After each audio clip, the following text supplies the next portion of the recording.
22-23 में से सिर्फ 10 से 11 विधायकों को चुनाव लड़ाया गया, बाकी के बारे में कोई चर्चा नहीं हुई। मंत्री पद की भी बात करें तो दो तीन चेहरे ही नजर आते हैं। तो मिला जुला कर देखा जाए तो जिन लोगों ने कांग्रेस पार्टी को छोड़कर बीजेपी का दामन थामा था, उनके लिए भी कोई बहुत ज्यादा बेहतर स्थिति पर बोझ बनते हुए दिखाई पड़ते, क्योंकि कई नेताओं के जो बयान सामने आते हैं वो भी इस तरफ इशारा करते हैं कि जो पूछ उनकी होनी चाहिए और जिस मकसद के तहत वो बीजेपी। दतिया विधानसभा सीट पर भारतीय जनता पार्टी को करारी हार का सामना करना पड़ता है। नरोत्तम मिश्रा जैसे चेहरे को आगे करने के बावजूद भी आशुतोष तिवारी बतौर प्रत्याशी चुनाव नहीं जीत पाते हैं, जिसके बाद लगातार नरोत्तम मिश्रा पर सवाल खड़े होते हैं।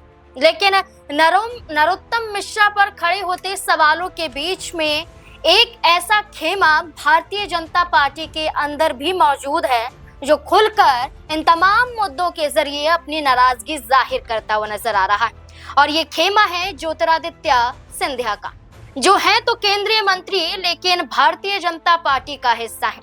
और भारतीय जनता पार्टी का हिस्सा होने के नाते वो तो एक बड़े पद और एक बड़े मान और सम्मान के साथ देखे जाते हैं, लेकिन उनके ही खेमे के कई ऐसे विधायक मंत्री हैं जो अपनी नाराजगी समय समय पर जाहिर करते रहे। और अब खुलकर एक और बड़े विधायक ने, एक और बड़े मंत्री ने एक बयान जारी किया है, जिसके बाद माना जा रहा है कि मोहन सरकार में क्या आखिरी समय सिंधिया गुट के इन मंत्रियों का है। दरअसल जिस मंत्री, जिस विधायक की चर्चा की जा रही है वो तुलसीराम सिलावट है। जब उनसे दतिया उपचुनाव को लेकर सवाल पूछा जाता है तो वो खुलकर कहते हैं कि वो जवाब क्या देंगे, वो खुद ही सरकार में लूप लाइन में, यानी कि संकट में है। उन पर एक बड़ा खतरा मंडरा रहा है कि उन्हें मंत्री पद से हटाया जा सकता है, उनका विधायकी पद छीना जा सकता है या उनके खिलाफ कोई एक्शन लिया जा सकता है। न सिर्फ तुलसी सिलावट बल्कि प्रद्युम्न सिंह तोमर से लेकर कई ऐसे बड़े चेहरे सिंधिया खेमे के हैं जो खुलकर नाराजगी जाहिर कर चुके हैं सरकार। ये तक आरोप लग चुका है कि सिंधिया खेमे को बाहरी बताकर उनके साथ यहाँ पर वो सही बर्ताव नहीं किया जाता है। लेकिन क्या बिल्कुल ऐसा ही है जैसा खबरों में बताया जा रहा है, जैसा बयानों के जरिए निकलकर सामने आ रहा है, या कुछ और मध्य प्रदेश में देखा जा रहा है? इसी मुद्दे को लेकर तमाम सवाल खड़े हो जाते हैं और इन पर चर्चा करेंगे वरिष्ठ सहयोगी अमन जी के साथ। सर, ज्योतिरादित्य सिंधिया जिनको लेकर अक्सर ये कहा गया कि कैसे कमलनाथ की सरकार को गिराकर वो अपने 20 से 22 विधायकों के साथ बीजेपी में आ जाते हैं, एक बड़ा बलिदान देते हैं, मुख्यमंत्री ना बनकर शिवराज सिंह चौहान को बना देते हैं। इसके बाद माना गया कि उनके साथ साथ उनके गुट के विधायकों को भी वही तवज्जो मिलेगी। लेकिन ज्योतिरादित्य सिंधिया केंद्रीय मंत्री बन जाते हैं, लेकिन उनके विधायकों की नाराजगी समय समय पर देखी जाती है। अब तुलसी सिलावट का ये बयान आना कि वो खुद लूप लाइन में है और मजाकिया अंदाज में कहते हैं, लेकिन क्या इसके पीछे कोई बड़े मायने भी दिखाई दे रहे हैं? जी बिल्कुल। और देखिए, दतिया चुनाव के बारे में आप जिक्र कर रहे थे। दतिया चुनाव में सबसे पहले अगर आप बात करें तो मुख्य चुनाव प्रभारी के तौर पर सिंधिया का नाम सामने आ रहा था। ज्योतिरादित्य सिंधिया को लेकर कहीं ना कहीं तमाम तरह की खबरें आई थी कि नरोत्तम मिश्रा के टिकट कटने के बाद यहाँ का जो पूरा चुनाव है वो ज्योतिरादित्य सिंधिया देखेंगे। लेकिन आपने ये देखा कि उनका नाम ना आकर सामने, बल्कि नाम आ जाता है ग्वालियर के सांसद भरत कुशवाहा का, और उनको मुख्य चुनाव प्रभारी बना दिया जाता है बीजेपी की तरफ से। तब भी तमाम तरह के सवाल उठे कि भाई आखिर जब सिंधिया का नाम निकलकर सामने आया तो वो नाम पीछे कैसे हो गया, और उतना एक्टिव फिर सिंधिया दिखाई भी नहीं पड़े। हालांकि प्रचार प्रसार करते हुए दिखाई दिए और तमाम तरह से वहां पर माहौल बनाने का प्रयास किया, लेकिन जो कद और जो पद उनको मिलना चाहिए कहीं ना कहीं वो उनसे पीछे छूट गया। वो उससे जो है खाली हाथ रह गए, क्योंकि भरत कुशवाहा के हाथों में जिम्मेदारी सौंप दी गई, उनको सर्वेसर्वा बना दिया गया। लेकिन अब कहानी यही नहीं रुकती। आपने जो कहा कि भाई 2020-21 में जिस तरह से तमाम अपने जो 19 में हालांकि तमाम अपने जो विधायकों के साथ में बीजेपी में वो शामिल हो जाते हैं, सरकार बनवा देते हैं, और उसके बाद तमाम तरह का जो माहौल है वो कांग्रेस पार्टी से निकलकर कह सकते हैं कि जो मोमेंटम था वो बीजेपी की तरफ शिफ्ट हो जाता है, क्योंकि सिंधिया ने कम से कम 22 विधायक तोड़कर बीजेपी की सरकार बनवा दी, इस उम्मीद से कि उनके तमाम जो विधायक है, तमाम जो उनके साथी हैं, उनको कोई बेहतर मकाम मिलता हुआ दिखाई पड़ेगा। लेकिन आप देखिए कि 2023 के चुनाव में लगभग यानी 22-23 में से सिर्फ 10 से 11 विधायकों को चुनाव लड़ाया गया, बाकी के बारे में कोई चर्चा नहीं हुई। मंत्री पद की भी बात करें तो दो तीन चेहरे ही नजर आते हैं। तो मिला जुला कर देखा जाए तो जिन लोगों ने कांग्रेस पार्टी को छोड़कर बीजेपी का दामन थामा था, उनके लिए भी कोई बहुत ज्यादा बेहतर स्थिति साबित नहीं हुई।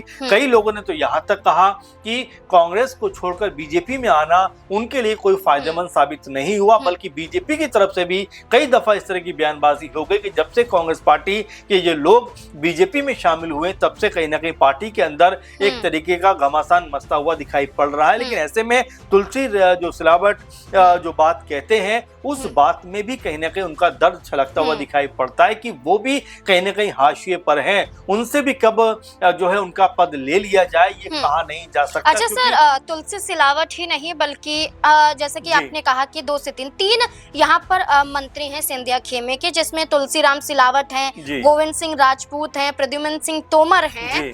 और ऐसे में प्रद्युम्न सिंह जो तोमर हैं, जो ऊर्जा मंत्री हैं, ग्वालियर में बीजेपी की एक बैठक होती है, कैबिनेट बैठक होती है, और इस बैठक में ग्वालियर नगर कमिश्नर को लेकर, कलेक्टर को लेकर वो गंभीर सवाल खड़े करते हैं, अफसरशाही पर हमला बोलते हैं, और ये तक कहा जाता है कि जिस तरह के वो कार्य कर रहे हैं उचित नहीं है। और मुख्यमंत्री मोहन सिंह यादव के सामने वो अपनी सारी शिकायतों को रखते हैं, लेकिन वो शिकायतें पूरी नहीं होती हैं, इस पर भी नाराजगी जताई जाती है। गोविंद सिंह राजपूत की बात करें, एक वक्त पर शिवराज सिंह चौहान के गुट के मंत्री और यहाँ ज्योतिरादित्य सिंधिया गुट के यही गोविंद सिंह राजपूत के बीच में तीखी नोकझोंक देखी गई थी, और इन पर आरोप लगाया गया था कि ये भारी हैं और बीजेपी के लिए कभी कार्य नहीं करेंगे। इस तरह के आरोप अगर लगते रहेंगे तो कब तक बर्दाश्त किया जाएगा? जाहिर बात है, क्योंकि कई नेताओं के बयान, जिस तरह से प्रद्युम्न के बयान की बात कर रहे हैं आप, इससे पहले जो है और भी तमाम नेता जो कांग्रेस पार्टी निकलकर बीजेपी में शामिल हुए,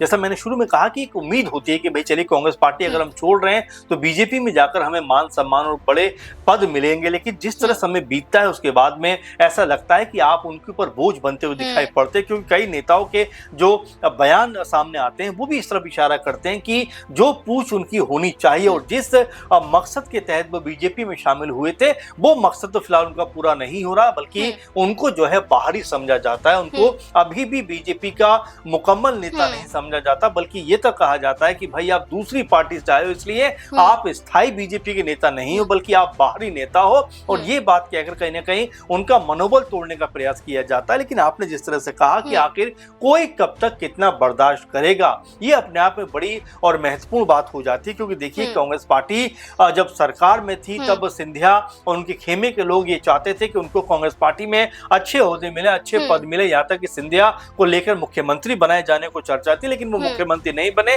और उसके बाद में तमाम उठापटक कांग्रेस पार्टी के अंदर हुई और 14-15 महीने सरकार चली। उसके बाद बीजेपी की सरकार यहाँ पर सिंधिया के जो गुट के लोग थे उनके समर्थन से बनती हुई दिखाई पड़ी। लेकिन फिर वही सवाल कि जिन लोगों के समर्थन से सरकार बनी, आखिर उनको कितना फायदा यहाँ पर होता हुआ दिखाई पड़ा? क्या अभी भी बीजेपी के अंदर इन लोगों को, यानी जो नेता हैं, इनको क्या हाशिए पर रखा जाता है? क्या इनकी विश्वसनीयता पर अभी भी सवाल खड़े किए जाते हैं? और जो बयान सामने आते हैं वो तो यही इशारा करते हैं कि यहाँ जो कांग्रेसी खेमे के लोग बीजेपी में शामिल हुए, अभी भी उनके साथ दोहरा व्यवहार किया जाता है, सौतेला व्यवहार किया जाता है, अभी भी उनको मुकम्मल बीजेपी का नेता नहीं समझा जाता। बिल्कुल। इमरती देवी जो डबरा से विधायिका रह चुकी हैं, लेकिन 2023 के चुनाव में हार जाती हैं, इसके बाद हुए उपचुनाव में भी हार जाती हैं।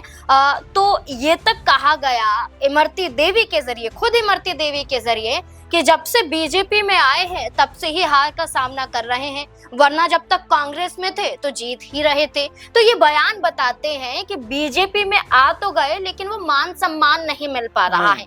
लेकिन ये खुलकर उनके बयान है और इन्हीं बयानों पर सवाल खड़े हो रहे हैं कि आखिरकार कब तक गुटों में बांटा जाएगा, खेमों में बांटा जाएगा, क्या बीजेपी का हिस्सा नहीं माना जाएगा? ये सवाल बड़ा बन जाता है कि जब सिंधिया ने बीजेपी के लिए कार्य किया, उनके लिए एक बड़ा बलिदान दिया और अपने विधायकों को लेकर अगर देखा जाए तो वाकई सही है कि 20 से 22 विधायक आए, लेकिन मंत्री 3 बनते हैं, 7 से 8 विधायक ही बन पाते हैं, तो ये कब तक बर्दाश्त किया जाएगा? तो ऐसे में देखना होगा कि क्या कोई बड़ा कदम उठाया जा सकता है या फिर नहीं। आपको क्या लगता है इस पूरे मुद्दे को लेकर? अपनी राय कमेंट सेक्शन में जरूर दें। धन्यवाद।